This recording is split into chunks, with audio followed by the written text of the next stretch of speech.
Life is a journey, not a destination, by John Sahyoun of Balladalla 2423.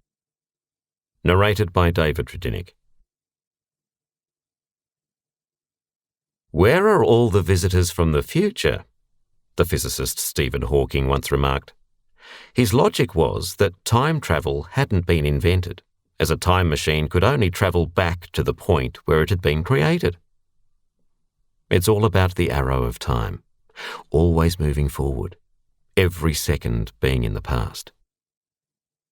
I wish sometimes that I had a time machine where I could somehow go back with what I know now and correct all the decisions in retrospect, either good or bad, that I had made in the past that led me to where I am now in my twilight years. There's many places in life that I would have twigged with things, but in retrospect, what was a near nervous breakdown then in my youth seems pretty insignificant now. That decision, that girl or whatever, could have led me down a completely different path to where I am now.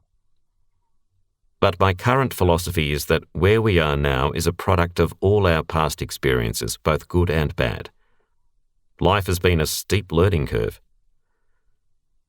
As I was driving down the highway recently with my mid-20s son, I asked him to give his opinion on getting older. His response was, "I guess things hurt more." Yes, that's right. Nothing like warming up your joints before you can get out of bed. But my and everyone else's experiences are more than the physical decaying of our bodies. I used to think that people in their 40s and 50s were old. I now think I was sadly mistaken. Sometimes you try to make youth appreciate what was in the past, even though what you think seems ancient to them. In the days when there was only one computer in the house, I didn't let my son use it until he could identify at least 10 songs that I grew up with. Needless to say, he was pretty good at it, and now we go to concerts of aging stars and music with a common appreciation. Recently, I attended a funeral of a friend, and sometimes it's unnerving, especially when those people are the same age as you. In younger days, you attended weddings. Now it's mainly funerals. I met a fellow colleague whom I hadn't seen in years, and like myself, had happily retired many years ago. I said to her that I had recently graduated with my second master's degree in education. My friend asked me why I decided to do such things after I had retired. I'll always argue that you are never too late to follow your passion. The oldest person to get a PhD was 102 years old, and I've got a few years left on the tyre, so who knows? Your body may fade, but your mind is as sharp as ever. When I realised that, I was the oldest graduate in the room, with a much younger teacher sitting next to me asking, "Have you considered returning to teaching?" though I'd left the profession many years before. I keep thinking that some things are best left to those who are younger, as the last thing you want is for your students to be helping you off the floor because you can't get up. My friend's response was that it's about wisdom gained from a lifetime of experience. I guess that's the key to aging. You have a lifetime of experience and knowledge to fall back on, and it makes you consider alternative possibilities to what you may have considered in the foolishness of your youth. Maybe in retrospect I'll get that time machine and go back and whack myself around the head a couple of times with a baseball bat. "You stupid idiot," I'd say to myself. "What were you thinking at the time?"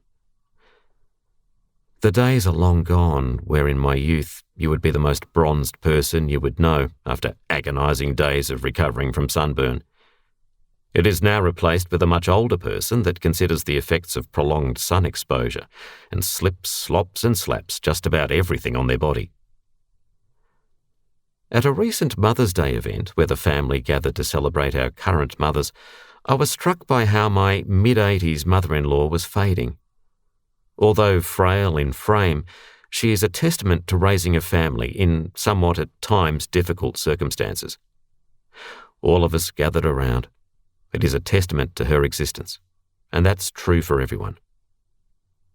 I asked my own, now long deceased mother, what she thought was the best thing in life, secretly thinking that it would be her children. Her response was, all of it.